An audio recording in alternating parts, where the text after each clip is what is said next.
दोस्तों, जीवन में कहानियों का विशेष महत्व होता है क्योंकि इन कहानियों के माध्यम से हमें बहुत कुछ सीखने को मिलता है। आज गौतम बुद्ध की जो कहानी हम आपको बताने जा रहे हैं, इस कहानी से आपको एक नई सीख मिलेगी जो आपके जीवन में बहुत काम आएगी। तो चलिए कहानी को शुरू करते हैं। एक समय की बात है, काशी के एक गांव में मोहनदास नाम का एक 10 साल का बालक अपने पिता के साथ रहता था, जिसका जन्म बेहद गरीब परिवार में हुआ था। मोहनदास जब 5 साल का था तब उसकी माता किसी गंभीर बीमारी के चलते पैसों की कमी और आसपास कोई चिकित्सा केंद्र न होने की वजह से चल बसी थी। मोहनदास के पिता ठाकुरों के खेत में मजदूरी किया करते थे, जिससे मिलने वाले पैसों से मुश्किल से ही घर का खर्च चल पाता था। उस समय में छोटे छोटे गुरुकुल हुआ करते थे, जहां पर शिक्षा का ज्ञान दिया जाता था, जिसकी मासिक फीस 100 रुपए थी। मोहनदास के पिता जैसे तैसे मजदूरी करके रोज का मात्र 20 रुपया ही कमा पाते थे, यानी कि महीने का 600 रुपए, जिसमें से 100 रुपए मोहनदास की फीस में चले जाते थे और बाकी के पैसों से घर का गुजारा होता था। मोहनदास पढ़ाई में बहुत अच्छा था और साथ में बड़ा ही जिज्ञासु भी था। गुरुकुल में मोहनदास बहुत मन लगाकर पढ़ता था और अपने गुरु से खूब सारे सवाल किया करता था। गुरु भी मोहनदास के सभी सवालों का जवाब दे देते थे।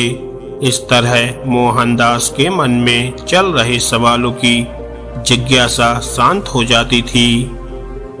गुरुकुल से छुट्टी होते ही वह तुरंत अपने पिता के पास उनके काम में हाथ बटाने के लिए पहुंच जाता था। धीरे धीरे ऐसे ही समय बीतता गया। ठीक 6 साल के बाद मोहनदास और उसके पिता की जिंदगी में फिर से दुखों ने दस्तक दे दी। मोहनदास जब 16 साल का हुआ तब उसके पिता बीमार पड़ने लगे थे। अब उनमें मजदूरी करने की ताकत नहीं थी। पैसे न होने की वजह से मोहनदास का गुरुकुल भी छूट चुका था। इस तरह मोहनदास ने 7 साल की उम्र से 16 साल की उम्र तक ही गुरुकुल से शिक्षा हासिल कर पाया था। मोहनदास अपने पिता को लेकर बहुत परेशान रहने लगा था, क्योंकि मोहनदास के पास अपने पिता के इलाज कराने के लिए भी पैसे नहीं थे। वैसे तो मोहनदास बड़ा ही जिज्ञासु बालक था, जिस वजह से वह किसी भी अमीर इंसान को देखता तो अपनी जिंदगी के बारे में सोचने लग जाता था। इन सब हालातों के चलते मोहनदास के दिमाग पर ऐसा असर हुआ कि वह मजदूरी करने लगा। मोहनदास वो हर संभव प्रयास करने लगा जिससे उसके पास धन आ जाए और वो अपने पिता की बीमारी का उपचार करवा सके। मोहनदास ने दिन रात मेहनत की और अपने पिता का उपचार करवाया। मोहनदास के पिता की हालत सुधरने लगी और देखते ही देखते मोहनदास के पिता स्वस्थ हो गए। मोहनदास के पिता मोहनदास की मेहनत से बहुत खुश थे। मोहनदास के पास अब इतना धन हो चुका था कि मोहनदास ने एक खेत और 2 गाय खरीद ली। जिन हालातों के चलते मोहनदास ने यह कदम उठाया था, आज उसी की बदौलत मोहनदास के पास इतना धन तो आ ही गया था, जिससे उसकी जिंदगी की लगभग सब जरूरतें पूरी हो जाती थी। मोहनदास जिज्ञासु होने की वजह से बड़े बड़े धनवान लोगों की जिंदगी के बारे में जानने लगा। जिसका असर मोहनदास के दिमाग पर यह हुआ कि उसकी मानसिकता अब यह बन चुकी थी कि अब धन ही सब कुछ है, धन से कुछ भी खरीदा जा सकता है। मेरे पास जितना अधिक धन होगा मैं उतना ही खुश रहूंगा और मेरे पिता भी खुश रहेंगे। अपनी इसी इच्छा को पूरा करने के लिए मोहनदास ने दूध का व्यापार शुरू कर दिया। यहीं से शुरू हुआ सफर मोहनदास के धनवान बनने का। अब देखते ही देखते उसकी जरूरतें इच्छाओं में बदलने लगी।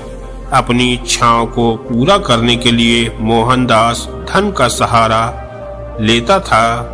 कुछ समय बाद मोहनदास के पिता अपनी इच्छा जताते हुए बोले, बेटा अब तुम जल्दी ही शादी कर लो, क्योंकि मेरी जिंदगी का अब कोई भरोसा नहीं है, कब क्या हो जाए।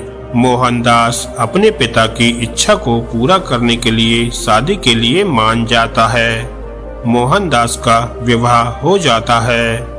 मोहनदास खुशी पाने के लिए ऐशो आराम के सभी भोग विलास के सामान खरीद लेता है और एक आलीशान हवेली भी बनवा लेता है। अब एक दिन ऐसा भी आया कि सब कुछ होने के बावजूद भी मोहनदास दुखी रहने लगा था, क्योंकि उसका मन संतुष्ट नहीं होता था। इधर एक तरफ उसकी इच्छाएं जो खत्म होने का नाम ही नहीं ले रही थी। अब मोहनदास का मन कहीं भी नहीं लगता था, वह परेशान रहने लगा था। जब से मोहनदास ने अपनी तमाम इच्छाओं को पूरा करने के लिए सफर शुरू किया था, तब से मोहनदास सुख और चैन की नींद नहीं सो पाया था। अब मोहनदास की हालत पागलों जैसी होने लगी थी। उसे संतुष्टि नहीं मिल रही थी। उसे समझ नहीं आ रहा था कि क्या करें। इधर भगवान बुद्ध नेपाल से बौद्ध धर्म का प्रचार करते हुए भारत में काशी की तरफ आ रहे थे। भगवान बुद्ध काशी के एक गांव में रुके हुए थे। मोहनदास को इस बात का पता चलते ही वह भगवान बुद्ध के पास जा पहुंचा।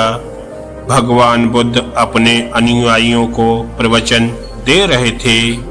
इतने में मोहनदास गौतम बुद्ध के पास रोते हुए पहुंचा और बोला, मैं इस जिंदगी से बहुत परेशान हो गया हूँ। हे बुद्ध, मैंने जीवन में खूब धन कमाया ताकि अपने सुकून के लिए कुछ भी खरीद सकूं। मुसीबत के समय मेरा यह धन मेरे बहुत काम आया। इनसे मैंने अपनी हर सुख सुविधा की वस्तुएं खरीदी, जिनसे मुझे बहुत खुशी मिली। तो ऐसी क्या वजह है कि जो मेरा मन संतुष्ट नहीं हो रहा है? आज मेरे पास सब कुछ है जिससे मैं खुश तो रहता हूँ, लेकिन अधिक समय तक नहीं। सब कुछ होने के बाद भी मुझे सुकून क्यों नहीं मिल पा रहा है? मन को शांति और संतुष्टि क्यों नहीं मिल पा रही है जो मुझे मिलनी चाहिए? कृपया कर मेरी इस समस्या का समाधान करें, अन्यथा मैं खुद को खत्म कर लूंगा। तब भगवान बुद्ध मुस्कुराए और कहा, तुम्हारे दुख का कारण तुम्हारी असीमित इच्छाएं हैं। धन दौलत से तुम लंबे समय की खुशियां तो खरीद सकते हो, लेकिन सुकून की जिंदगी नहीं खरीद सकते। धन से इंसान सुकून का एक पल भी नहीं खरीद सकता। धन से तुम खुशियों का महल, मखमल के गद्दे और सोने चांदी से बनी चारपाई तो खरीद लोगे, लेकिन सुकून की नींद कभी नहीं खरीद सकते, क्योंकि यह धन से नहीं ज्ञान से खरीदे जाते हैं। सुकून खुद तुम्हारे अंदर मौजूद है, जो कि एक असीमित इच्छाओं वाले पहाड़ के नीचे दबा हुआ है। जिस दिन तुम अपनी असीमित इच्छाओं के विचारों को एक सीमित दायरे में कैद कर लोगे, तो उसी दिन से असीमित इच्छाओं वाले पहाड़ के नीचे दबा हुआ सुख और सुकून आजाद होकर तुम्हारे जीवन में वापस आ जाएगा। बुद्ध की इन बातों का मोहनदास के मन पर सकारात्मक असर हुआ। मानो मोहन के सर से कोई बोझ उतर गया हो। अब मोहनदास के अंदर खुद को सुखी करने की कोई इच्छा शेष नहीं बची थी। वो समझ चुका था कि मेरी परेशानी का कारण मेरी यह असीमित इच्छाएं ही है, जिस वजह से मैं सुख की नींद कभी सो नहीं पाया, कभी भी सुख के पल का स्वाद नहीं चख पाया था। अब मुझे कुछ नहीं चाहिए। कुछ दिन बाद मोहनदास ने खुद यह अनुभव किया कि अब सच में कितना सुकून है मेरी जिंदगी में। शुरू से मैं मूर्ख सुकून पाने के लिए खुद पर धन दौलत लुटाता रहा, बस धन कमाने के पीछे भागता रहा। जीवन के इस सत्य से अनजान रहा कि सुकून तो मेरे अंदर ही था, जो असीमित इच्छाओं के अंधेरे में कहीं खो गया था। और आज मन से मैं बहुत हल्का महसूस कर रहा हूँ। आज जाकर मेरे मन को सुख की संतुष्टि प्राप्त हुई है।